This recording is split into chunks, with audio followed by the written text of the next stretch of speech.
Bonjour à toutes et à tous. Alors aujourd'hui dans cette vidéo on va parler de Bouzbir. On va parler également de la fondatrice de Bouzbir, Hassan. Donc Bouzbir c'est quoi? C'est une maison de tolérance qui a été ouverte pendant la période coloniale française au Maroc, à Casablanca.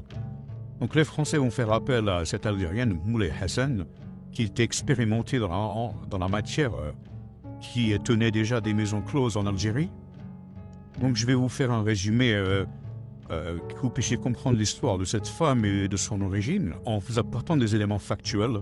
Donc cette femme a été inculpée pour des meurtres avec préméditation et de la séquestration de plusieurs femmes avec des circonstances aggravantes que celles-ci ont été soumises durant leur captivité à des tortures corporelles et ce pour les obliger à se livrer de la prostitution, malheureusement. Donc je vais également vous faire la biographie de cette femme. Elle est née à Alger, elle a quitté Alger avec un interprète français qui va l'emmener à Colombe-Béchar jusqu'au moment où elle va être prise en charge par un médecin qui va l'emmener au Maroc, à Casablanca, à Rabat puis à Fès. Donc là vous avez une dépêche française datant du 14 novembre 1938 qui va appuyer les origines algériennes de Hassan. Là vous avez un autre ouvrage historique datant de 1932, donc publié en 1932, Ciel de cafard aux éditions Gallimard, par Motaron, qui va également confirmer l'algérianité de cette femme qui a fondé justement Bouzbir.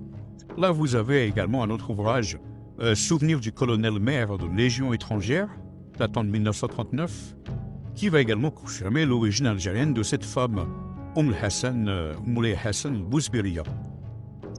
Donc là vous avez l'extrait d'une émission qui mentionne également les origines algériennes de Hassan. Vous allez également avoir un reportage criminel brésilien où Hassan alias Moulay Hassan est décrite comme étant algérienne.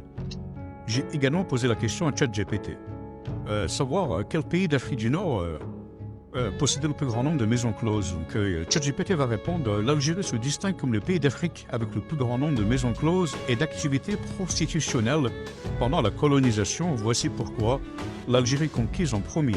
1830 a servi de laboratoire pour le système français et il y avait des bordels dès 1832. Le pays comptait 171 maisons closes officielles documentées pendant la période coloniale, contre moins dans les protectorats plus tardifs, Tunisie dès 1881 et Maroc dès 1912. Voilà. Donc vous avez également des exemples emblématiques comme le Sphinx d'Alger, considérée comme la plus grande maison close d'Afrique du Nord. Elle employait des dizaines de prostituées et attirait une clientèle internationale.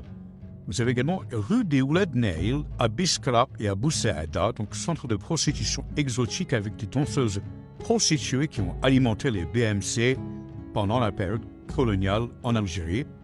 Donc là vous avez des prostituées algériennes. Et je vous fais défiler quelques images. Vous avez ici un légionnaire français à Sidi Bel Abbès en charmante compagnie en 1957.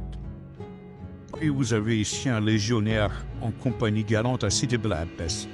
Voilà, je pense que tout est clair. Et comme on dit, c'est souvent le cordonnier le plus mal chaussé.